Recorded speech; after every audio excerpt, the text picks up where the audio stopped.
بسم اللہ الرحمن الرحیم۔ حضرات محترم، میرے بھائی بہنوں اور بیٹیوں، میں خطبہ حجۃ الوداع سنا رہا ہوں۔ یہ بات پھر میں دوبارہ آپ کے ذہنوں میں تازہ کرتا ہوں۔ کم و بیش 1,24,000 کے قریب حجاج موجود تھے۔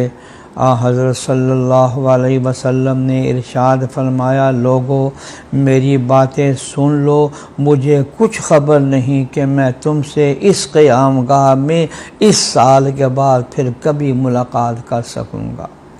اس خطبہ حجۃ الوداع کے 86 یا 87 دن کے بعد حضرت صلی اللہ علیہ وسلم دنیا سے تشریف لے گئے۔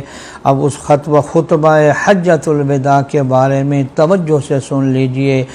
حضرت صلی اللہ علیہ وسلم نے فرمایا، یاد رکھو بچے کا نسب اسی سے ثابت ہوگا جس کے نکاح میں عورت ہوگی، جبکہ بدکاری کرنے والے کا بچے پر کوئی حق نہیں اور ان کا حساب اللہ کے سپرد ہے۔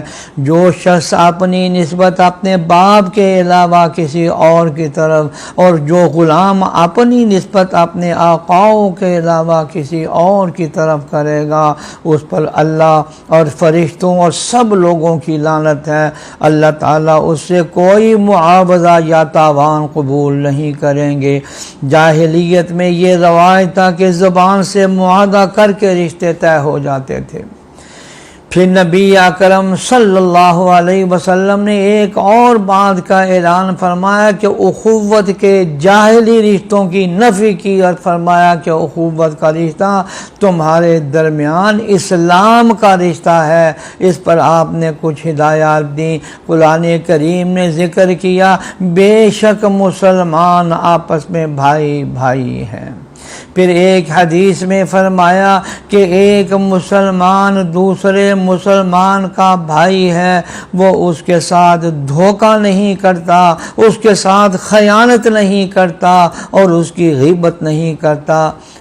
میرے دوستوں اور بزرگوں، یہ نصیحت جو حضرت صلی اللہ علیہ وسلم فرما رہے ہیں کہ ایک مسلمان دوسرے مسلمان بھائی کو دھوکہ نہیں دیتا، خیانت نہیں کرتا، یہ خیانت اتنا بڑا وسیع لفظ ہے۔ صرف مال کی خیانت نہیں ہوتی، خیانت کا ایک پہلو یہ بھی ہے کہ مال میں، لین دین میں یا امانت میں خیانت کی جائے۔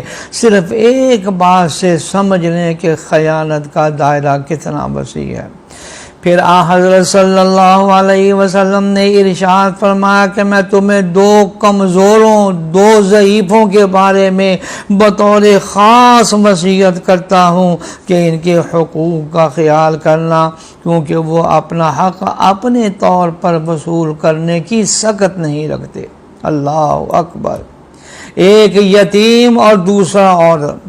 فرمایا کہ یہ دو کمزور ہیں، میں ان کے حقوق کے بارے میں تمہیں بطور خاص وصیت کر رہا ہوں۔ یہ اللہ کے نبی کا آخری پیغام امت کو جا رہا ہے۔ اور پھر فرمایا، اور تیسرا طبقہ جس کے بارے میں فرمایا کہ میں تمہیں وصیت کرتا ہوں کہ اپنے ماتحتوں کے بارے میں، غلاموں کے بارے میں، اس زمانے میں غلام ہوتے تھے، فرمایا ان کے بارے میں تمہیں وصیت کرتا ہوں کہ وہ بھی تمہاری طرح کے انسان ہے۔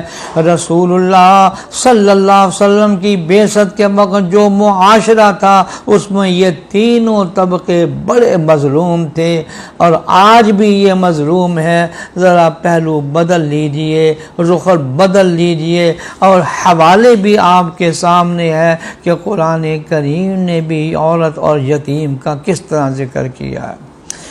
پھر فرمایا وراثت کے احکام سن لو۔ جاہلیت کے زمانے میں وراثت کے حصے متعین نہیں ہوتے تھے، مرنے والے کی مرضی ہوتی تھی کہ اپنی وصیت میں جس کو جتنا مرضی دے جاتا، اگر کسی کو نہ دے کر جاتا تو قبائل کا عام رواج یہ تھا کہ اس کا سارا مال بڑے بیٹے کے قبضے میں آ جاتا، حتیٰ کہ یہ بھی ہوتا تھا کہ باپ کی منکوحہ بھی بڑے بیٹے کے قبضے قبضے میں آ جاتی تھی، یعنی باپ نے کہیں نکاح کیا بعد میں فوت ہو گیا تو اس کی منقوہ بڑے بیٹے کے نکاح میں خود بخود آ جاتی تھی کہ یہ وراثت میں ہے۔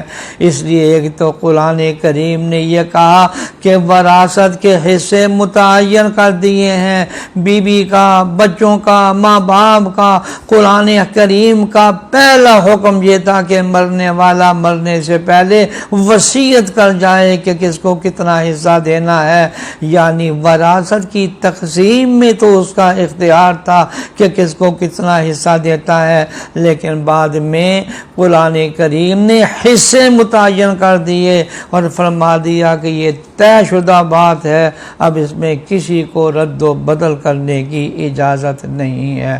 اللہ تعالی ہم سب کو صحیح سمجھ عطا فرمائے، آمین یا رب العالمین۔